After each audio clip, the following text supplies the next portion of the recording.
Guys देख सकते हो जो निशान है वो नीचे जा रहा है, मतलब नीचे जा रहा है मतलब ट्यूब लूज है ट्यूब, तो टाइट करने का ट्यूब को तो पता चलता है।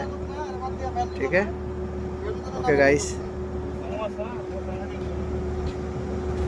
ओ चुप भाई, क्या हाल है? उचुप भाई, मेरा उचुप भाई, उचुप भाई, नहीं उचुप भाई, ऊ करके चुप। जा रहा है, सही है। चेक करो देखो कितना जाता है। टाइट हो गया है।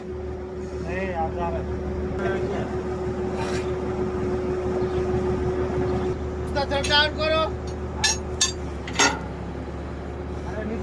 अभी तो फंस गया, अभी तो नीचे नहीं, नीचे खत्म नहीं जाएगा।